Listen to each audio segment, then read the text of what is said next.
Gujarat's #1 engineering university, Sankal Chand Patel University, 9642706257. Indian skill force is contributing so much to the American economy. ఇప్పటివరకు మనం వెళ్ళిన Ameerpet batch ఏవైతుందో most of the people వాళ్ళందరూ కూడా కొంచెం వాళ్ళ ఆశ్రమే నీళ్లు పోసుకోవాలి.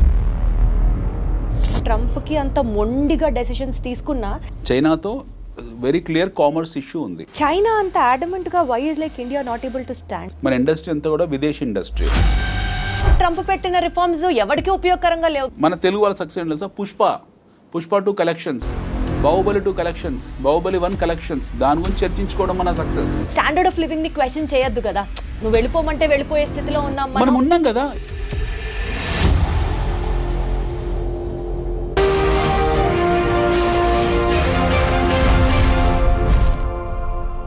చూడు, ఒక్కవైపే చూడు, ఇంకోవైపు చూడాలనుకోకు.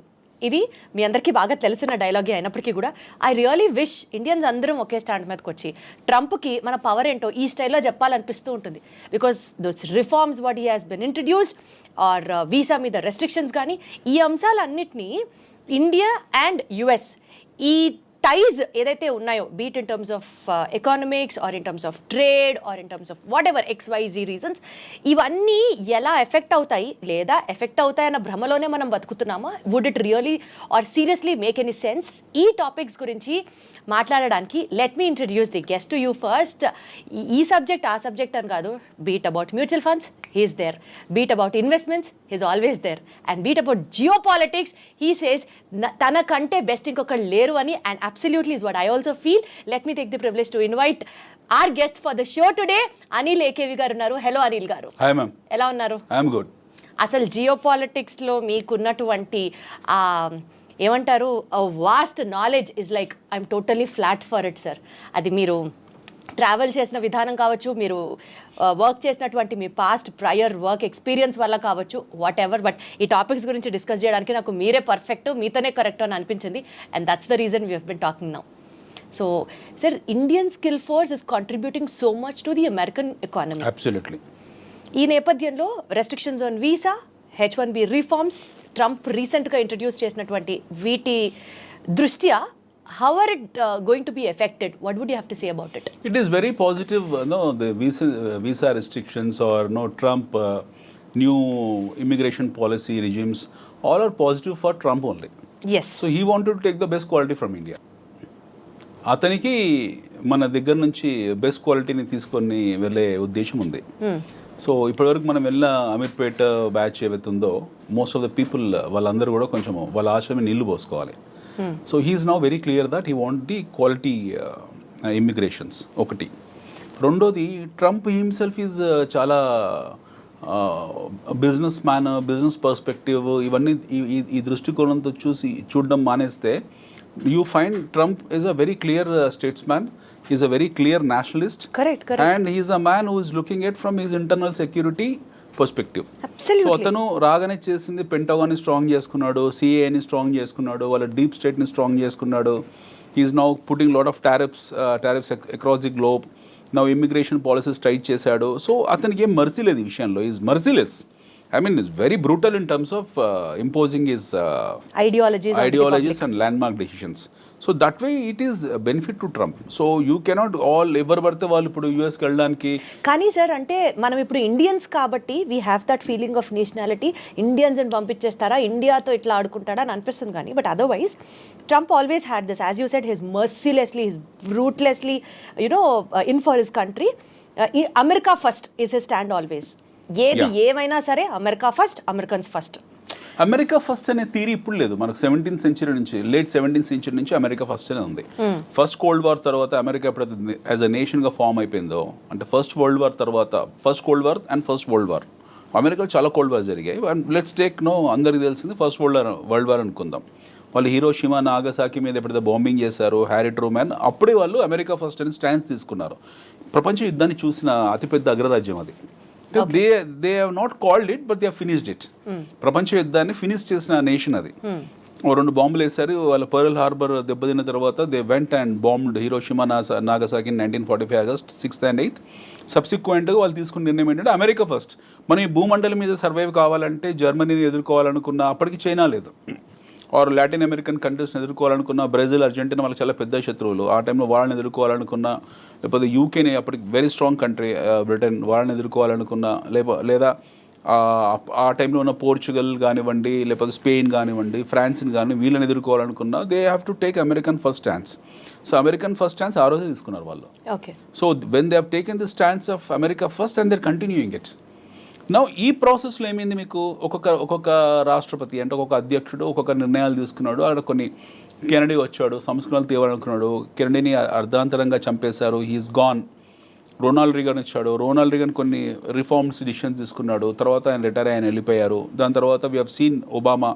ఆ టైంలో మొత్తం ప్రపంచం ఉత్పాదన జరిగింది in terms of subprime crisis. They load of money, oil money యూఎస్కి వెళ్ళడము, అదంతా కూడా యూఎస్ బాండ్స్లోకి వెళ్ళడము సబ్ప్రైమ్ అంటే వాళ్ళు బారింగ్ రేట్ కన్నా ఎవ్రీబడి నోస్ దట్. వాళ్ళ ఆ క్రైసిస్లోకి వెళ్ళడము. దెన్ ఒబామా కేర్ ఇలాంటివన్నీ తీసుకొచ్చారు, బెయిల్అవుట్ ప్యాకేజ్ పెట్టారు. దెన్ వాళ్ళ ప్రమేయం లేకుండా involuntarily they made their economy as a paper economy. Nixon time నుంచి US is in what you call is become more or less paper economy. యుద్ధ వాతావరణం ఎప్పుడు సృష్టించుకుంటూ వచ్చారు. Now finally what happened, the transparency of classified information ఉన్నంత వరకు it is a paper economy. $50-60 trillion డెట్స్లో ఉన్న ఎకానమీ అది. సో అమెరికా కాంపౌండెడ్ మొత్తం ప్రపంచంలో ఉన్న అప్పులన్నీ లేసుకుంటే 30% అప్పు is from America only. 30% America ప్రపంచ. How does it claim to be like super natural power అని ఎట్లా ఫీల్ అవుతుంది? సూపర్ పవర్ ఎందుకు ఫీల్ అవుతుంది? Super global power. Super global power. వాళ్ళు గ్లోబల్ పవర్ కాబట్టి వాళ్ళు ఎందుకు గ్లోబల్ అవుతున్నారు? వారు global power. How power comes? Power ఎలా వస్తుంది మీకు? ఆర్మ్స్ అండ్ అమ్యునిషన్స్ ఎక్విప్మెంట్తోనే వస్తుంది. అంటే ఆస్తుల కన్నా అప్పులు తక్కువ ఉండాలి. ఆస్తుల కన్నా అప్పులు తక్కువ ఉన్నా సరే అప్పుల కన్నా ఎక్కువ ఆయుధాలు ఉన్నాయి వాళ్ళ దగ్గర. అది that makes America stand out unique. Yes, వాళ్ళ దగ్గర ఆయుధాలు ఎక్కువ ఉన్నాయి. America has got all warfare equipment toys with them. So వాళ్ళ దగ్గర లేని ఆయుధాలు అంటే ఏమీ లేవు. వాళ్ళు దాన్ని ఎప్పుడు ప్రయోగిస్తూనే ఉంటారు. ఐ థింక్ అందుకని నేను అనుకుంటా అంటే ట్రంప్కి అంత మొండిగా డెసిషన్స్ తీసుకున్నా they are always super confident that they have the best ఈ వార్ఫేర్కి సంబంధించి they are always in ahead కాబట్టి వాళ్ళకి కాన్ఫిడెన్స్ వస్తుందేమో అనిపిస్తుంది. వాళ్ళ కాన్ఫిడెన్స్ రావడానికి 3-4 కారణాలు ఉన్నాయి. వాళ్ళ తాలూకు డీప్ స్టేట్ సిఏఏ వెళ్ళని ప్రాంతం అంటూ లేదు. ఫర్ ఎగ్జాంపుల్ వాళ్ళకి ఎవరితో ఇష్యూస్ ఉన్నాయి ట్రంప్కి? ఇప్పుడు ఎక్కువ ఇష్యూస్ చైనాతో ఉన్నాయి. చైనాతో వెరీ క్లియర్ కామర్స్ ఇష్యూ ఉంది, ట్రేడ్ అండ్ కామర్స్ ఇష్యూ ఉంది. వాళ్ళు టారిఫ్ ఎక్కువ పెట్టింది చైనాకు. ఎందుకంటే ఇప్పుడు China, if suppose China is exporting close to about 3.9 trillion to America, versus America is exporting 2.9 trillion. So వాళ్ళ ట్రేడ్ డెఫిసిట్ ఆల్మోస్ట్ ఒక 30% ఒక చైనాతోనే ఉంది.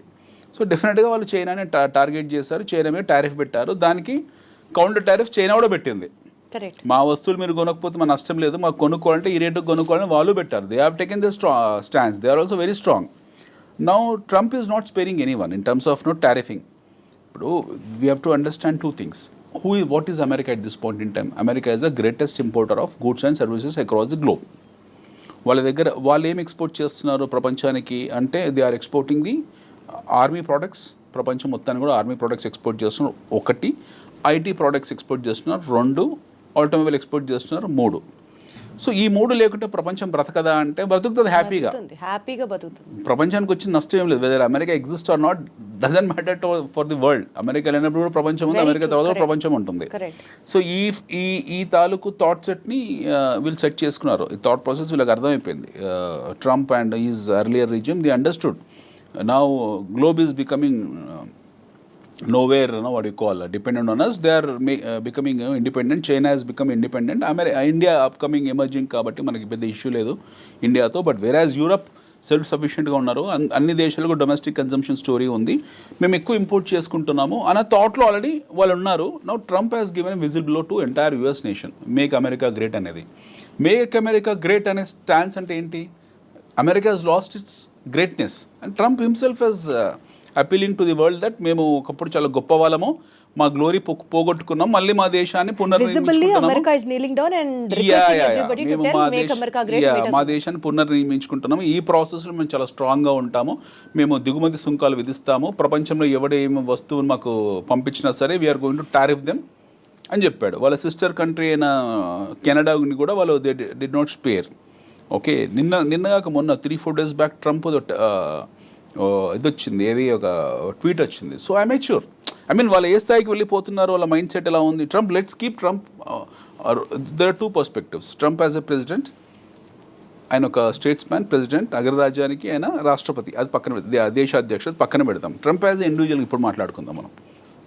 ఒక అమెచ్యూర్ ఇండివిజువల్గానే మాట్లాడుకుందాం. అతను ఒక పెంకితనం, టెంపరితనం లేదా ఒక అల్లరితనం ఇవన్నీ ఆయన ట్వీట్స్ ద్వారా ఆయన చెప్పుకుంటాడు.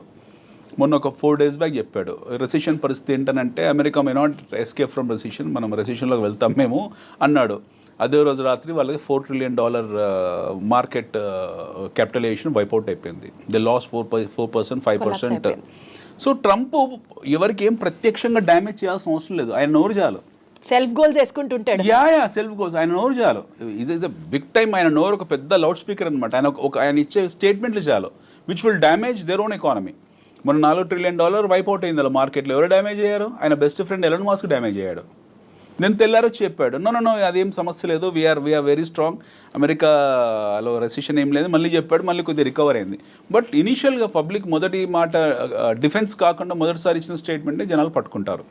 అదే మాట పట్టుకున్నారు. So it's very clear that make America great again, which means America lost its greatness. First, America is no more a glorified country what it was been projecting some time back కాదు. రెండోది, వాళ్ళ దాంట్లో recession ఉంది అని సాక్షాత్తు రాష్ట్రపతి ఒప్పుకున్నాడు, అధ్యక్షుడు ఒప్పుకున్నాడు. And the fact of life is America is in recession. ఇది ఎవరు ఒప్పుకున్నా ఒప్పుకోకపోయినా సగటు తెలుగు వాళ్ళు ఎవరైతే ఉంటారో అమెరికాలో వాళ్ళు ఒప్పుకోరు. మన స్నేహితులు కానీ బంధువులు కానీ లేదు, అమెరికన్స్ ఒప్పుకుంటారు. అక్కడ నేటివ్ అమెరికన్స్ బౌండ్ బాటప్ ఎవరైతే ఉన్నారో వాళ్ళ పెడిగ్రీ వాళ్ళు ఒప్పుకుంటారు వీఆర్ ఇన్ రెసిషన్ అని. బట్ మన తెలుగు వాళ్ళు last 15-20 years. One thing what మీరు చెప్పిన దాని ప్రకారం నాకు అర్థమయ్యేది ఏంటంటే make America great or America first అన్న స్లోగన్కి ఇంకా వాళ్ళే చెప్పుకోవాలి తప్ప ఆ మాట it is nowhere first or need not to be so great to us to really take inspiration from America. అమెరికాలో $87 తీసి పక్కన పెడితే what is America for us? Absolutely. $87 తీసి so much of skill force is moving from India and supporting America. Absolutely.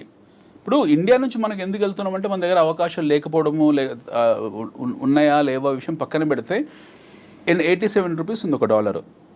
గతంలో వెళ్ళిన వాళ్ళందరూ 40-45లో 30-35లో వెళ్ళారు. అప్పుడు కూడా ఈవెన్ 20 years బ్యాక్ కూడా మేము ఇట్ వాస్ 22-23 ఉన్నప్పుడు వెళ్ళిన వాళ్ళందరికీ కూడా డాలర్ చూసే వెళ్ళారు. వీళ్ళకి ఏం ఎమోషనల్ అటాచ్మెంట్ కాదు, అక్కడ డబ్బులు ఎక్కువనే వెళ్ళారు. ఉద్యోగరీత్యా why churn will happen, why job hopping will happen. నేను ఒక జాబ్ చేస్తున్నాను, నేను ఉద్యోగం మారాను, ఎందుకు మారాను? నాకు ఎక్కువ జీతం ఇస్తే మారుతాను. మనకు నా పోస్టింగ్ ఏ అస్సాంలోనో బెంగాల్లోనో ఏ గుజరాత్లోనో ఇస్తే వెళ్ళకుండా ఉంటానా? I will go and work there because I'm paid high. Similarly ఇక్కడ ఉన్న టాలెంట్ ఎవరైతే ఉన్నారో వాళ్ళకి ఎక్కువ జీతాలు వస్తున్నాయి అక్కడ, ఆ ఎక్కువ జీతాలకు వెళ్ళారు. ఆ వెళ్ళిన ప్రాసెస్లో కొన్నాళ్ళ తర్వాత ఎక్కువ జీతానికి వెళ్ళారు, ఎక్కువ కష్టపడ్డారు, అమెరికన్ ఎకానమీని నిలబెట్టారు కూడా. ఎక్కువ కష్టపడ్డం మనం చూడలేదు కాబట్టి మనం కామెంట్. ఎక్కువ కష్టపడ్డామంటే అదే యాక్చువల్గా పనిచేసి ఇండియాలో ఎక్కువ కష్టపడాలి కంపారిటివ్లీ. హైర్ అండ్ ఫైర్ ఎక్కువ ఇండియాలో ఉంటుంది, ఎక్కువ గొడ్డు చాకిరి మన దగ్గరే ఉంటుంది. మీరు బెంగళూరు ఐటీ సెక్టర్స్ చూస్తే మనకు అమెరికన్ కంపెనీస్లో, అమెరికాలో పనిచేసే కంపెనీస్లో ఉన్నన్ని ఫెసిలిటీస్ ఇండియాలో ఏమీ లేవు కంపారిటివ్లీ. అమెరికన్ కంపెనీస్లో అక్కడ ఆన్షోర్లో పనిచేసే వాళ్ళు ఎవరుతున్నారో they have fantastic life style. వాళ్ళ హెచ్ఆర్ పాలసీలు కానివ్వండి, వాళ్ళ ఇంటర్నల్ సెక్యూరిటీస్ కానివ్వండి, ఎంప్లాయీ కేర్ కానివ్వండి, లేకపోతే వాళ్ళ వర్క్ లైఫ్ బ్యాలెన్స్ కానివ్వండి, కంపారిటివ్లీ మనం నోవేర్. ఓకే, మన దగ్గర వారానికి 90 గంటలు పనిచేయాలి నారాయణమూర్తి అంటాడు, 100 గంటలు పనిచేయాలి ఇంకోడో అంటాడు. Okay, this shows their immaturity. మన ఇమ్మెచ్యూరిటీ ఇక్కడ చూయించుకుంటాం. మన సీఈఓలు ఎక్కడో కూర్చుంటాడు, హాలిడేస్లో వాడు భార్య పిల్లలతో ఉంటాడు, ఇక్కడ మెసేజ్ పెడతాడు we have to work for 100 hours in a week అని చెప్పి. So this is our immaturity. You find this in American companies? No, they are extremely matured. Okay, so వీళ్ళు వెళ్ళే వాళ్ళు ఒక హైయెస్ట్ శాలరీ అనే కాదు, మంచి వర్క్ లైఫ్ బ్యాలెన్స్ ఉంటుంది, మంచి ఎన్విరాన్మెంట్ ఉంది, మంచి ఎకాలజీ ఉంది, మంచి మీకు ఎమిషన్ ఉండదు, గుడ్ లైఫ్ ఉంది. ఇవన్నీ రకరకాల కారణాలు ఉన్నాయి అక్కడ. They are peace of mind కంపారిటివ్లీ ఉంది. They are stable there. అక్కడ వెళ్ళారు, కష్టపడ్డారు, సంపాదించుకున్నారు. ఒక జనరేషన్, సెకండ్ జనరేషన్, ఇప్పుడు మన వాళ్ళు ఐటీ వాళ్ళు Y2K తర్వాత సెకండ్ జనరేషన్ రన్ అవుతుంది. They are happily settled there. So more or less there are American citizens. వాళ్ళు భారతదేశాన్ని పెళ్లి పేరెంటల్కి వచ్చి వెళ్ళినా సరే వాడికి ఇక్కడ ఎమోషనల్ అటాచ్మెంట్ అంత గొప్పగా ఏమి ఉండదు. ఉండొచ్చు. Most of our Telugu people have affinity towards their political agenda కాబట్టి ఉండొచ్చు. బట్ అదర్వైజ్ అంత ఏమి ఉండదు. They are more or less like American citizens. ఇప్పుడు కొత్తగా వెళ్ళే ఏదైతుందో చీప్ లేబర్ ఏదైతుందో, ఈ ఎగుమతి అవుతున్న చీప్ లేబర్ అవుతుందో, ఇందులో కొన్ని చెక్ పాయింట్స్ పెట్టారు, కొన్ని బ్యారికేడ్స్ పెట్టారు. Now is very clear. ఎవడు పడితే వాడు ఇన్ఫిల్టర్ అవ్వడం కుదరదు. యాక్చువల్లీ మంచి విషయమే. ఫిల్టర్స్ పాయింట్స్ పెట్టి ఎక్కడికక్కడ ఎవరు ఎలిజిబుల్లో, ఎవరు వెళ్ళాలనుకుంటున్నారో వాళ్ళని మాత్రమే పంపించడం వరకు ఇట్ ఈస్ అప్రిషియబుల్. కానీ ఇందాక మీరు మాట్లాడుతూ టారిఫ్ గురించి ఒక మాట మాట్లాడారు. China has been very adamant stating that మేము ఇంతే, if you want to buy anything from us you can, if not లేదు. But we Indians, despite of exporting so much to US and despite of giving US also so much of market, మనం కూడా వాళ్ళ నుంచి తీసుకుంటూ having those economic ties and all, China అంత అడమెంట్గా why is like India not able to stand? China is more or less at par with America in terms of their military capabilities. When I wish India also could rise to that standard. India, we wish India could rise, but it may take another 100 years. మనం let us be very practical. ఆ టైంకి వాళ్ళు మనకన్నా ఇంకో 100 ఏళ్ళు ముందు ఉంటారు. Okay, మనం మన జర్నీ స్టార్ట్ అయిందే 1991 తర్వాత, ఆఫ్టర్ న్యూ ఎకనామిక్ రిఫార్మ్స్ తర్వాత. We started a journey after 1991. Thanks to our former Prime Minister Bharat Ratna Sri P.V. Narasimha Rao garu. ఆయన పెట్టిన భిక్ష మనకు at least we're sitting in this room and seeing this cameras and all. 1991 కన్నా ముందు మన parents ఎవరైతే ఉన్నారో వాళ్ళకి ఈ కెమెరాస్ తెలియదు, ఈ లైఫ్ స్టైల్ తెలియదు. Whereas in America and all this place are far ahead from us. 1991 కన్నా ముందు మన దేశంలో ఏముండదు, వంచి కొట్టే చేతకు ఉండేది bikes. I think you must be a kid that point in time. Even I was a kid. అప్పుడు ఏముండేది మన కళ్ళ ముందు? బజాజ్ చేతకు ఉండేది. స్టార్ట్ అయ్యేది కదా, దాన్ని బెండ్ చేసి వంచి దాన్ని స్టార్ట్ చేయాలి. రాజుతో ఉండేది, మోకాలు దెబ్బలు తగిలేవన్నీ కూడా. ఈ జీవితం అది. లైసెన్స్ రాజు ఉండేది, మనకి ఎవడు పర్మిషన్లు ఇచ్చేవాడు కాదు.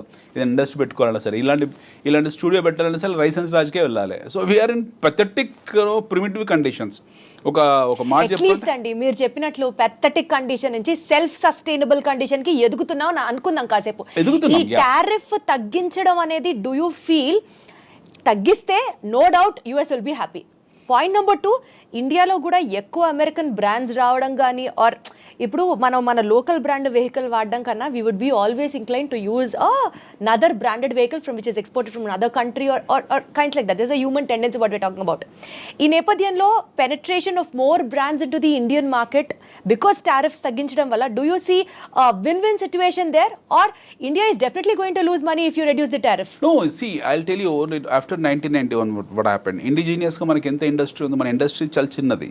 Be it automobile, be it FMCG, be it bar and textile.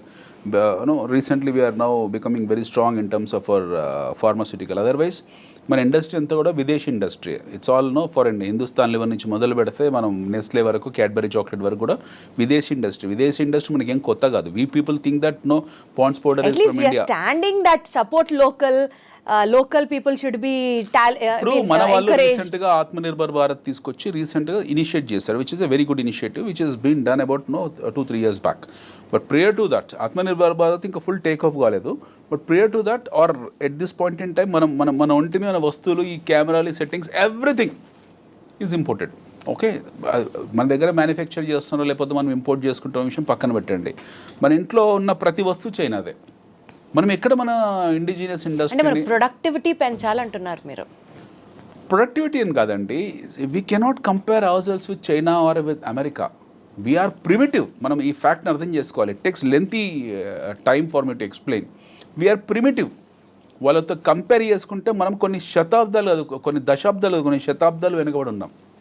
No way comparison with. కాబట్టి మనం టారిఫ్ తగ్గిస్తూనే ఉండాలి అంటారు. మనకు దిక్కు లేదు. I'm telling you in a very blunt layman words. మనకు దిక్కు లేదు. We don't have any stands. అమెరికాని వెళ్ళి, ఇప్పుడు కెనడా ఉంది ఫర్ ఎగ్జాంపుల్. ఎస్టర్డే అప్పుడు ప్రతి ఒక్కడు వచ్చి వాడి ప్రోడక్ట్ని అమ్ముకుంటాడు, కానీ ఇంకా మనం ఎదిగేది ఎప్పుడు? 2 రోజుల క్రితము ఏం జరిగిందో చూడండి. 2 days back Trump has tweeted saying that కెనడాని టీజ్ చేస్తూ ట్వీట్ చేశాడు. ఏమని చేశాడు? We're importing your lumber, we're importing your rakes, ఏదో మాట్లాడంతా. మా దగ్గర మా దేశంలో ఎక్స్ రేటు, కోడిగుడ్ల రేటు తగ్గిపోయాయి, కోళ్ళ రేటు తగ్గిపోయాయి, కోడికల రేటు తగ్గిపోయాయి అని చెప్పేసి ఒక అధ్యక్షుని స్థాయిలో పెట్టాల్సిన మెసేజ్ కాదు, బట్ పెట్టాడు. ఓకే అనుకుందాం, ఆయన మెచ్యూరిటీస్ అలాగే ఉన్నాయి. Now direct is attacking A country like Canada. వాళ్ళ సావరిటీని అటాక్ చేశాడు ఆయన. కెనడాకి వెళ్తున్నాడు, చైనాకి వెళ్తున్నాడు, ఇండియాకి వెళ్తున్నాడు. ఇప్పుడు ఈ directly attack Canada saying that అసలు మీకు పవర్ ఏమో, ఎలక్ట్రిసిటీ ఏమో, రోడ్స్ ఏమో, ఎయిర్ స్పేస్ ఇవ్వము, nothing will give, go and die అని మాట్లాడాడు ఆయన. మొన్న యూకే అధ్యక్షుడితో కూడా అలానే అయ్యాడు. ఇప్పుడు లేటెస్ట్గా ఇప్పుడు మనకు గొడవ ఇంతకాలము ఉక్రెయిన్ రష్యా ఉండేది. ఇప్పుడు ఉక్రెయిన్ రష్యా షిఫ్ట్ అయిపోయింది. లేటెస్ట్గా లాట్వియా ఇంకో దేశం కొత్తగా వచ్చింది పిక్చర్లోకి. ఇవి జరుగుతూనే ఉంటాయి కంటిన్యూస్గా. I'm talking about why we're so backward. ఇప్పుడు మీరు చైనాతో మనకు కంపారిజన్ ఎలా చేసుకుంటామండి? We cannot compare with China. వాళ్ళ ఇండిజినియస్ ఇండస్ట్రీ అవుతుందో, వాళ్ళ కుటీర పరిశ్రమ ఏదైతుందో దాన్ని ఆర్గనైజ్ చేసుకున్నారు. ఒక 1980s we and China are at par in terms of our GDPs. చైనాది మనది సేమ్ జీడిపి. మీరు చెప్తే చాలా ఆశ్చర్యపోతారు. ఇక్కడ 1980 నుంచి 84 మధ్యలో anybody can take the statistic books, వాళ్ళు ఒక రికార్డ్స్ తీసుకోవచ్చు, క్లాసిఫైడ్ రికార్డ్స్ పెట్టుకోవచ్చు. ముందు భారతదేశం, China are at the same terms of GDP, in terms of same terms of growth rate. మన ఇద్దరికన్నా కొంచెం ఫార్వర్డ్లో ఉన్న దేశం పాకిస్తాన్. మన ఇద్దరికన్నా గ్రోత్ ఎక్కువ ఉన్న దేశం పాకిస్తాన్, వేరాజ్ చైనా భారతదేశం కంపారిటివ్లీ పాకిస్తాన్ కన్నా వెనుకబడ్డ దేశం. Today is Pakistan far behind then Bangladesh also, that's a different story. వాళ్ళ జియో పాలిటిక్స్ వేరే ఉన్నాయి. But China as at par with America ఈరోజు కావడానికి కారణం 40-50 ఏళ్ళలో ఏం చేశారు మ్యాజిక్. వీళ్ళు మళ్ళీ 1980s నుంచి 40 yearsలో వాళ్ళు చేసిన మ్యాజిక్ ఏంటి? వాళ్ళ దగ్గర అలావుద్దీన్ అద్భుత ద్వీపం ఉందా, లేకపోతే హ్యారీ పోటర్ ఏమైనా అలాంటిది ఉందా? ఏమీ లేదు. They just organise their indigenous industry. వాళ్ళ కుటీర పరిశ్రమని ఆర్గనైజ్ చేసుకున్నారు. పని వృత్తులు ఏవైతే ఉంటాయో, వృత్తి కళలు ఏవైతే ఉంటాయో వాటిని ఆర్గనైజ్ చేసుకున్నారు. China has done a very simple thing. మన దగ్గర చేనేత పరిశ్రమ ఉంది, చైనాలో చేనేత పరిశ్రమ ఉంది. మన దగ్గర బొట్టు బిళ్ళల పరిశ్రమ ఉంది, వాళ్ళ దగ్గర బొట్టు బిళ్ళల పరిశ్రమ ఉంది. గాజుల పరిశ్రమ మన దగ్గర ఉంది, వాళ్ళ దగ్గర ఉంది. బ్యాంబూ మన దగ్గర ఉంది, వాళ్ళ దగ్గర ఉంది. What the world wants, China started They developing it. made everything organized. Everything as a special economic zone. ప్రతి వ్యాపారాన్ని స్పెషల్ ఎకనామిక్ జోన్ కింద తీసుకొచ్చి పెట్టారు. వాటికి సంబంధించిన ఫెసిలిటీస్ ఏర్పాటు చేశారు. వాటి మార్కెట్ని ఐడెంటిఫై చేశారు. ఆ మార్కెట్ నీడ్స్ని దృష్టిలో పెట్టుకున్నారు. ఇక్కడ ఉత్పత్తులు తయారు చేశారు. అందరు అక్కడ ఉన్న ప్రజలందరికీ పని చేసుకోవడానికి పని కల్పించారు. అందరు వెళ్ళి పని చేయడం మొదలుపెట్టారు. ఉత్పత్తి వ్యవస్థ పెరిగింది. The production has increase. Then they started focusing on productivity. ముందు ఉత్పత్తి మీద ఫోకస్ చేశారు, తర్వాత ఉత్పాదకత ప్రొడక్టివిటీ పెంచారు. ఆ దేశంని టార్గెట్ చేశారు. ఆ దేశంకి వస్తువులు డంప్ చేయడం మొదలుపెట్టారు. సో నో వాట్ హ్యాపెండ్, అమెరికాలో ఏం జరిగింది? అమెరికాకు వెసులుబాటు చైనా ఇవ్వలేదు. వాడు సొంతంగా పరిశ్రమ పెట్టుకునే అవకాశాన్ని చైనా వాడు ఇవ్వలేదు. They made American to get use to Chinese products. Chinese వస్తువుల్ని వాళ్ళు అలవాటు పడేలా చేసేసారు కంప్లీట్గా. చైనా లేకపోతే అమెరికా లేదు ఈరోజు in terms of goods and services, at least in goods. So he could be as adamant as possible. So ఇలా వస్తువుల్ని పంపించుకుంటూ వెళ్ళారు చైనా వాళ్ళు. ప్రపంచంలో ప్రతి దేశం ఒక మార్కెట్ లాగా చూస్తారు. ఆ మార్కెట్ని మళ్ళీ క్లాసిఫై చేశారు. ఫర్ ఎగ్జాంపుల్ మన దేశం ఉంది. మన దేశం అనేది చైనాకు ఒక మార్కెట్. మళ్ళీ దీన్ని క్లాసిఫై చేసుకుంటారు. దీన్ని క్లాసిఫై చేశారు. హైదరాబాద్ మార్కెట్కి ఏం కావాలి? మాంజాలు కావాలి. కైట్స్ ఫెస్టివల్ జనవరిలో పతంగుల పండుగ వస్తుంది, మాంజాలు కావాలి. So they started supplying manja stores. Totally get you. So గాలిపటాలు కావాలి. దే స్టార్టెడ్ సప్లైయింగ్ గాలిపటాలు. ప్రపంచానికి ఏది అవసరమో దే స్టార్టెడ్. ఏది అవసరం కాదు, they went to very micro level వెళ్ళి అక్కడ నీడ్స్ని గుర్తించి ఆ నీడ్స్ని వాళ్ళే తయారు చేస్తారు. మన దగ్గర మనం పెట్టుకునే పోస్టులు వాడే తయారు చేస్తారు. మన గాజులు వాడే చేస్తున్నాడు, ఇంట్లో మగ్స్ వాడే చేస్తున్నాడు. మన యుటెన్సిల్స్ మొత్తం చైనా వస్తువులే కదా. మన ఫోన్కున్న కవర్ కూడా చైనాదే కదా. ఫోన్ మీద పెట్టే కవర్ కూడా చైనాదే. So they are identifying the market, they are identifying the needs, they are creating new needs. ఉన్న అవసరాలే కాదు, కొత్త అవసరాలు సృష్టించి దాన్ని మార్కెట్గా తయారు చేసి ఉత్పత్తి వ్యవస్థను పెంచుకొని, ఉత్పాదకను పెంచుకొని ఆ వస్తువులను ఆ దేశంలో డంప్ కొడుతున్నారు వాళ్ళు. So now what happen to Americans ఈరోజు కొత్తగా సంస్థలు పెట్టేసి 10 ఏళ్ళు 15 ఏళ్ళు. Now Trump is saying that no, you need to put your factories in our country so that we will give reservations for you in terms of tariffs. ఎవరైనా సరే మాకు ఉత్పత్తి ఆ వస్తువులు మాకు ఎగుమతి చేసేవాళ్ళు మీరు వచ్చి మా దగ్గర సంస్థలు పెట్టుకోండి అని చెప్తున్నాడు. కరెక్ట్. ఇప్పుడు వాడు వెళ్ళి చైనా వాడు సపోజ్ చైనా వాడు దోమల బ్యాట్లు ఉంది. వాడు వెళ్ళి అమెరికాకి వెళ్ళి చైనా దోమల బ్యాట్ల కంపెనీ పెట్టి దాని ఉత్పత్తి తయారై ప్రొడక్షన్ బయటకు వచ్చి మార్కెట్లో కన్జ్యూమ్ చేసుకునే టైంకు ట్రంప్ పదవి కాలం ముగిసిపోతుంది 4 ఏళ్ళు. తర్వాత కొత్తోడు వస్తాడు administration. Somebody new person will come, he will say some new thing. లేదు మాకు అవసరం లేదు, మీరందరూ ఇన్ఫిల్ట్రేట్ అయిపోయారు మా దేశంలో, విదేశీయులు వచ్చారు, చైనా టౌన్ అయిపోయింది, ఇండియా టౌన్ అయిపోయింది, వియత్నాం టౌన్ అయిపోయింది, we don't want just get out from our country అనేది అనుకోండి, మళ్ళీ రిజిమ్ మారుతుంది, మళ్ళీ వాళ్ళ స్టాండ్స్ మారుతుంది. సో ఇట్ ఈస్ వాళ్ళ పరిస్థితి ఏంటో వాళ్ళకి అర్థం కావట్లేదు. సో వాళ్ళ పరిస్థితి ఏంటో వాళ్ళకి అర్థం కానప్పుడు మనం ఇందాక అనుకున్న make America great, okay America first. అంటే why is India still not able to reduce that? అంటే మీరు ఇంతలోనే కొనాలి అని చెప్పే అంత స్టాండ్ కి ఇండియా ఎందుకు వెళ్ళట్లేదు? నాకు అర్థమైంది మీరు చెప్పేది. మనకు లేదు అక్కడ. మనం ఏం సప్లై చేస్తాం యూఎస్ కో? We have only supply 2 things. One is IT exports ఉన్నాయి మన దేశం నుంచి. నాకు టోటల్ గా మీరు చెప్పేది అర్థమైంది కదా. మన వైపు నుంచి వాళ్ళకి ఎక్స్పోర్ట్స్ ఏం లేవు, చాలా తక్కువ, 40-50-60 బిలియన్స్ ఎంతో. మనం కూడా చైనా లాగా వరల్డ్ మార్కెట్ ని కాంకర్ చేసిన రోజు వీ కెన్ ఆల్సో బి మనం చైనా లాగా వరల్డ్ కాంకర్ ని మార్కెట్ చేయాలంటే ప్రతిదాన్ని పరిశ్రమగా we have to understand everything is a industry. ప్రతిది ఇండస్ట్రీని ప్రతిదాని ఇండస్ట్రీలా గుర్తించాలి. ఆ ఇండస్ట్రీని గుర్తించిన ఇండస్ట్రీని వాళ్ళకు షాప్స్ ఇవ్వాలి, ఎకనామిక్ జోన్స్ పెట్టాలి, అందులో పొలిటికల్ ఇంటర్ఫరెన్స్ ఉండకూడదు, రెడ్ టేపిజం ఉండకూడదు, కఠినమైన చట్టాలు ఉండాలి, ఉత్పత్తి వ్యవస్థకు కావాల్సిన అన్ని వనరులు ఇవ్వాలి, ప్రజలను అందులో భాగస్వామ్యం చేయాలి. అందుకే నేను మనకు పాసిబుల్ కాదని మనమున్న మల్టీ పార్టీ సిస్టమ్. కానీ అండి ఇప్పుడు మనం ట్రంప్స్ రిఫార్మ్స్ గురించి మాట్లాడుతూ and visas, but one thing మనం డెఫినెట్లీ మాట్లాడుతీరాలి, గోల్డెన్ వీసాస్, గోల్డెన్ కార్డ్స్. 42 కోట్లకు $5 million గోల్డెన్ కార్డ్ ఇస్తున్నాడు. వెళ్ళొచ్చు, మీ దగ్గర డబ్బులు ఉంటే మీరు వెళ్ళండి హ్యాపీగా. నా దగ్గర డబ్బులు నేను వెళ్తాను 42 కోట్లకు పెట్టుకుని. అంటే డబ్బున్న వాళ్ళు వెళ్తున్నారు, భారతదేశంలో డబ్బున్న వాళ్ళందరూ అమెరికా వెళ్ళిపోతే మరి మన పరిస్థితి ఏంటనేది ఒక పాయింట్. భారతదేశంలో డబ్బున్న ప్రతి ఒక్కడు వెళ్ళిపోతే రేపు టెర్రరిస్టులు వెళ్ళిపోతే వెళ్తున్నారు కదా. ఇప్పుడు అమెరికాలో టెర్రరిస్టులు కొత్తగా ఏ రకంగానూ ట్రంప్ పెట్టిన రిఫార్మ్స్ ఎవరికి ఉపయోగకరంగా లేవు కదా. Is what I wanted to tell you. See, the question is, the idea of gold card is he wanted to have all the wealthy people in his country, wealthy people in his country, so that they can go and establish their establishments and start producing and contributing to American economy. Yes, adi it's a nationalistic it is approach. His master brain for America. But no infiltration, మీరు లేకపోతే terrorism infiltration అనేది మనం control చేయలేము. అమెరికాలో ఈరోజు check లిస్టులు కొత్తగా లేదు. మనకు 2001 10/11 కూడా హ్యాపెన్. ట్విన్ టవర్స్ని కూల్ చేశారు, అప్పుడు కూడా ఉన్నాయి వీళ్ళకు కట్టుటమే ఉన్నాయి.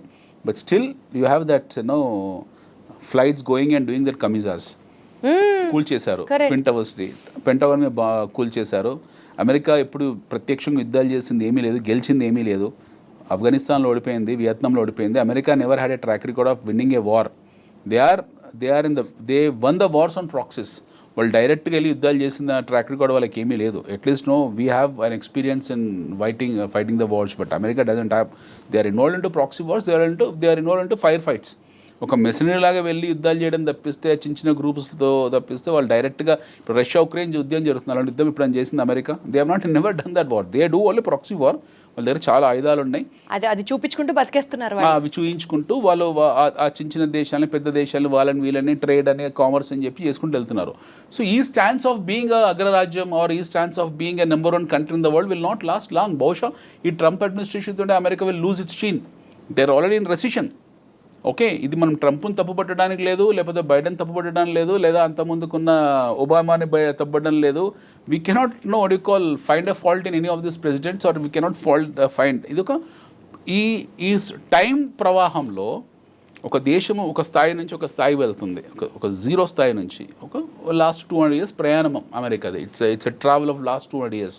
సో జీరో నుంచి వాళ్ళు ఒక X1 X10 స్టేజ్కి వచ్చారు. ఇది ఒక పెద్ద ప్రహాసనము, ఒక ప్రయాణము లేదా పరిణామక్రమము. వీళ్ళు ఒక సాచురేషన్కి వచ్చారు. We need to understand from statistical point of view. ఒక సాచురేషన్కి వచ్చారు. ఈ లాస్ట్ 20 years 25 years నుంచి ఏం జరుగుతుంది, వీళ్ళు ఇక్కడ ఇబ్బంది పడుతున్నారు. ఈ ఎండ్ పాయింట్లో, ఈ లాస్ట్ పాయింట్లో వాళ్ళు ఇబ్బంది పడుతున్నారు. They are suffering. Now either they have to consolidate their and further take off, or they have to come back. So మాలాంటి వాళ్ళు అంటే కొంతమంది ఎవరైతే ఉంటారో బేసిక్ కామర్స్ తెలిసిన వాళ్ళు అర్థం చేసుకునేది ఏంటంటే, America has competition. America is not a independent country. America has competition. America is a competition from China. China నుంచి అతిపెద్ద కాంపిటీషన్ అమెరికాకు ఉంది. China is a cash user country, చాలా డబ్బున్న వాళ్ళు. అండ్ ఇప్పుడు మారుతున్న జియో పాలిటిక్స్ ఏవైతే ఉన్నాయో, రష్యా మళ్ళీ పిక్చర్లోకి రావడము. I don't surprise tomorrow Zelensky goes and speak to Putin and becomes friends. వాళ్ళిద్దరు మళ్ళీ ఎప్పటిలాగా పాత స్నేహితులు అయిపోయినా ఆశ్చర్యపోవాల్సిన అవసరం లేదు. మనం ఇందులో పర్మనెంట్ ఎనిమీస్, పర్మనెంట్ ఫ్రెండ్స్ అంటే ఎవరు ఉండరు. Nothing is fair in war and love. వీళ్ళు ఎవరు ఎప్పుడు శత్రువులు అవుతారో, ఎప్పుడు మిత్రులు అవుతారో మనకు తెలియదు. డెఫినెట్గా అమెరికన్ కౌంటర్ డిఫెన్స్ ఈ కౌంటర్ డిఫెన్స్ చేయడానికి రష్యా, చైనా ఒక అలయన్స్ కింద మారచ్చు. యాజ్ వీఆర్ ఇన్ బ్రిక్స్, మనకు క్వాడ్ ఒకటి సపరేట్గా ఉంది, we're in BRICS also. So he's attacking BRICS, is attacking నాటోని తిడుతున్నాడు. ఇప్పుడు we will not spend no money on you, మేమే ఖర్చు పెడుతున్నామని నాటోని అన్నాడు. సో నాటోని ఆల్మోస్ట్ బహిష్కరించని పనిచేశాడు. నవ్ ఈస్ టాకింగ్ అబౌట్ బ్రిక్స్కు వాల్యూ లేదు అన్నాడు. Quad, we're part of Quad. ఏదైతే క్వాడ్ డైలాగ్ ఉందో అందులో we're part. Even America, Japan, Australia and India is part of that Quad. So దీని గురించి ఇంతవరకు ఏం మాట్లాడలేదు. So everyday you are finding some funny activities across the world. So Trump వచ్చిన తర్వాత బ్యూటిఫుల్ ఎంటర్టైన్మెంట్ జరుగుతుంది, మనకు అద్భుతమైన ఎంటర్టైన్మెంట్ జరుగుతుంది. అంతకుముందు లేదని కాదు, అంతకుముందు చెప్పేవాళ్ళు కాదు ఎవరు కూడా. ట్రంప్ నోటి దురుసు వాళ్ళు ఏంటంటే ఈ himself will know tell everything, advance చెప్పేస్తారు అన్నీ కూడా. ఆయన ముందే అన్నీ చెప్పేస్తాడు. సో దాని తాలూకు గందరగోళాలు, ఆ వాలటాలిటీ అనేది మనకి ఎప్పుడు కనపడుతూ ఉంటుంది. ఈ వచ్చే 3.5-4 సంవత్సరాల ట్రంప్ అడ్మినిస్ట్రేషన్లో will see wonderful and entertainment చూస్తూ ఉంటాం మనం, ఇమ్మెచ్యూర్ ఎంటర్టైన్మెంట్. బట్ దాని తర్వాత ఎలా ఉంటుంది? ఆఫ్టర్ తర్వాత మాగా అయిపోతుంది, తర్వాత ట్రంప్ ఇదే లాస్ట్ టర్మ్, తర్వాత అమెరికా ఎలా ఉంటుంది అనేది నన్ ఆఫ్ అవర్ బిజినెస్. మనం చూడాల్సింది భారతదేశము, we have natural resources, we have human capital. దీన్ని ఆర్గనైజ్ ఎలా చేసుకోవాలి, we need to focus on that. how we need to organize, how we need to counter at least a growing economics like China. America దూరికి బాత్, America చాలా దూరం ఉన్నకు at least China స్థాయికి మనం వెళ్ళాలి. అందులో 10%, 20%, 30% స్థాయికి ఎలా వెళ్ళాలి, మన ఇండస్ట్రీని ఎలా ఆర్గనైజ్ చేయాలి, మన యువతకు ఎలా ఉపాధి కల్పించాలి, ఇవి చేయాలి. బట్ మనం అది చేయట్లేదు. మన మినిస్ట్రీ ఆఫ్ ఫైనాన్స్ ఎవరైతే ఉన్నారో వాళ్ళు ఈ పేర్లో ఇప్పుడు నీతి ఆయోగ్, ఎవరికైనా తెలుసా నీతి ఆయోగ్ అంటే ఏంటో? ఓకే, ఎకనామిక్ అఫైర్స్ పేర్లు మార్చుకుంటూ వెళ్తారు, ఎవరికి తెలియదు. ఇప్పుడు సడన్గా Nirmala Sitharaman our finance minister has increased short term capital gains, long term capital gains. దానివల్ల ఏం ప్రయోజనమో చెప్పగలుగుతారో వాళ్ళు చెప్పలేరు. సో చాలా శేష ప్రశ్నలు ఉన్నాయి మన దగ్గరనే. We have lot of confusion with in our system. మన దేశంలో చాలా కన్ఫ్యూజన్ ఉంది. We're not a matured country though, but still we can make it little mature comparatively. But అది కూడా చేసుకోలేకపోతున్నాం మనం. అంటే ఇప్పుడు ఈ లాస్ట్ 10 ఏళ్లలో మన ప్రగతి చూడలేదా? మనము ఆత్మనిర్భర్ భారత్ చేయలేదా, లేకపోతే రోడ్లు వేసుకోలేదా, హైవేస్ వేసుకోలేదా? ఇవన్నీ సిల్లీ థింగ్స్. ఇది కాదు, ఇంతకన్నా బియాండ్ వెళ్ళాలి. ఇంతకన్నా బియాండ్ వెళ్ళే స్కోప్ ఉంది మనకి. If you start compare yourself, then is a problem. నాతో నేను పోటీ పడితే నాకు సమస్య, బట్ నేను మీతో పోటీ పడాలనుకుంటున్నాను. నేను మీతో పోటీ పడాలనుకున్నప్పుడు నేను మీలాగా పరిగెత్తాలి. You are at 100 speed, I'm at 20 speed. So if I wanted to come near to you, I have to run at 200 speed. మీరు 100లో ఉన్నారండి, నేను 20లో ఉన్నాను. నేను మిమ్మల్ని 100లో చేరాలంటే నా 20 గేర్ అనేది 200 గేర్కి వెళ్తా, కానీ మీ దగ్గర రాలేను నేను. బట్ నేనే ఇంతసేపు నాతో నేనే పోటీ పడుతున్నాను, ఇంకెక్కడ అవుతుంది? సో మన గురించి గొప్పగా చెప్పుకోవడం, మన చరిత్ర గురించి గొప్పగా మాట్లాడుకోవడము, లేకపోతే సినిమాల గురించి అద్భుతంగా మాట్లాడుకోవడం. We have struck up at Pushpa, we have struck up at Pushpa 2, we have struck up at Baahubali, we have struck up at Chhaava, we have struck up at some glorified movies. మన ఇంతకన్నా బియాండ్గా వెళ్ళట్లేదు. మన సమస్య ఏంటంటే మన దేశంలో 90% of the people on social media talks about the collection of Pushpa. వాడికి ఇస్తారా ఏమైనా డైరెక్టర్ వచ్చి? ఆ ప్రొడ్యూసర్ ఇచ్చిన ఫ్రీ టికెట్ ఇస్తాడా? Who cares all this? The problem in our country is nobody talks something beyond that. ఒక క్రియాశీలత గురించో, ఒక సృజనాత్మకత గురించో ఎవరు చర్చించాడు? ఎవరో అప్పుడప్పుడు once in a while A physics వాళ్ళ అనే కంపెనీ వస్తుంది, వన్స్ ఇన్ ఏ వైల్ ఒక ఓయో లాంటి కుర్రాడు వస్తాడు, once in a while 5paisa.com లాంటి కుర్రాడు వస్తాడు, once in a while some people will come and create some bench marks and they become celebrities. అంతకన్నా బియాండ్ లేదు కదా. You tell me one thing, మన 2 తెలుగు రాష్ట్రాల్లో గత 10 సంవత్సరాలు ఒక ఎంటర్ప్రెన్యూర్ చూపించండి. బీట్ మీరు కావచ్చు, నేను కావచ్చు. తెలుగు రాష్ట్రాల్లో ఒక ఓయో లాగానో, ఒక 5paisa.com లాగానో, లేకపోతే ఒక బైజూస్ లాగానో, లేకపోతే బైజూస్ అనే still it is a successful story, or Physics Wallah లాగానో అస్సలు లేకుండా లేరు. But still people have made it so big. I'm saying some benchmark అస్సలు ఉన్నారు, లేరని కాదు. I'm saying someone who has become a national figure the way I've spoken just now. ఈ స్థాయిలో జాతీయ స్థాయిలో ఒక హవా సృష్టించిన వాళ్ళు, ఒక లక్షల మందికి ఆదర్శవంతమైన వాళ్ళు ఒకరిని చెప్పండి లాస్ట్ 10 yearsలో. Let's keep political agenda side. ఎక్కడ పోతుంది మన ఎంటర్ప్రైజింగ్ స్కిల్స్? We are engaged. మన సక్సెస్ ఏంటో తెలుసా? మన తెలుగు వాళ్ళ సక్సెస్ ఏంటో తెలుసా? Pushpa 2 collections, Baahubali 2 collections, Baahubali 1 collections. దాని గురించి చర్చించుకోవడం మన సక్సెస్. దాని గురించి చర్చించుకోవడమే మన సక్సెస్. అంతగానే బియాండ్ మన సక్సెస్ లేదు. And very unfortunately nobody likes this statement. ఒక ఎంటర్ప్రైజింగ్గా కావాలంటే ఏం చేయాలి, లేకపోతే ఒక వ్యక్తి ఒక ఎంటర్ప్రైజ్గా మారాలంటే ఏం చేయాలి, ఒక మంచి ఇన్వెస్ట్మెంట్ మెథడాలజీ ఎలా సృష్టించాలి, ఎవరికి లేదు ఇంట్రెస్ట్. పీపుల్ ఆర్ లివింగ్ అంతే. వస్తున్నాయి డబ్బులు, సంపాదిస్తున్నాము, భూముల ధరలు పెరుగుతున్నాయి. ఓ ఎకరం భూమి సడన్గా 20 కోట్లు అయింది, అమ్మేసాము. యాక్చువల్లీ అనిల్ గారు, యుఎస్ ఎస్పెషలీ ట్రంప్ విధానాలు భారతీయుల్ని ఏ రకంగా ఇన్ఫ్లుయెన్స్ చేస్తున్నాయి, ఎలా మనకి ఇబ్బంది ఉంటుంది అన్న అంశం గురించి చర్చించుకుంటున్న భాగంలో మనకి మనమే సెల్ఫ్ క్రిటిసైజ్ చేసుకుంటూ ఆగిపోతున్నాం అన్న అంశం దగ్గర ఆగి అట్లీస్ట్ మనం ఇక్కడి నుంచి ముందుకెళ్ళాలి, మనం స్ట్రీమ్ లైన్ అవ్వాలి. ప్రశ్న ఇప్పుడు ఏంటి, మనం ఎందుకు మన టాలెంట్ రిటెన్షన్ బెస్ట్ క్వాలిటీ అంటే ఈరోజు వేరే దేశం మన స్టాండర్డ్ ఆఫ్ లివింగ్ ని క్వశ్చన్ చేయొద్దు కదా. నువ్వు వెళ్ళిపోమంటే వెళ్ళిపోయే స్థితిలో ఉన్నాం మనం ఉన్నాం కదా. That's ఇప్పుడు what I'm కాళ్ళ saying. సంఖ్యలేసి పంపించాడు కదా. పంజాబ్ లో ల్యాండ్ అయ్యే 4 ఫ్లైట్స్ 1000 మందిని పంపించాడు అక్కడి నుంచి. చాలా గొప్పగా చెప్పుకున్నాడు కదా, ఒక్కొక్కటి మీద 4 లక్షల రూపాయలు ఖర్చు పెట్టి మరి తిరిగి పంపించాను, అతి సుఖాలతో ఇచ్చి పంపించాను అని చెప్పాడు. ప్రాబ్లమ్ ఈజ్ అక్కడే కదా మన సమస్య. మనం ఎవరు మాట్లాడలేకపోయాము. యుద్ధ ఖైదీలను కూడా గౌరవించడానికి ఆమ్నెస్టీ కొన్ని రూల్స్ పెట్టింది. 2 దేశాల మధ్య యుద్ధం జరుగుతుంది. యుద్ధం జరిగినప్పుడు ఖైదీని బంధిస్తారు. ఆ ఖైదీ కూడా గౌరవించి, అతను కూడా మనిషి, ఒక దేశం తరఫున పోరాడుతున్నాడు. ఇతనికి ఈ దేశానికి శత్రువు కావచ్చు, బట్ ఇంకో దేశం. సో ఒక యుద్ధ ఖైదీకి ఇవ్వాల్సిన గౌరవం కూడా ఈ రాంగ్ ఇమ్మిగ్రేట్స్ అని పంపించిన వాళ్ళకి ఇవ్వలేదు. So that's they stands because they should. వాళ్ళు డబ్బున్న వాళ్ళు, వాళ్ళకి ఆయుధాలు ఉన్నాయి, వాళ్ళకు పెద్ద దేశం కాబట్టి వాళ్ళు అలాగే ప్రవర్తిస్తున్నారు. మనం చేయాల్సింది either you want to be like India or you want to be like America. We have only choice అంతే. So America will not become India. వాళ్ళు ఇట్లా America wanted to become. There are all ways of India becoming in America or India competing with China. Absolutely. మనం చేయాల్సింది ఒకటి ఏంటంటే at least మనం చైనాకి దగ్గరికి వెళ్ళాలి. అమెరికా కొంచెం దూరమైన కల్పన అది, బట్ మనం చైనా దగ్గరికి వెళ్ళాలంటే ఆర్గనైజ్ చేసుకోవాలి.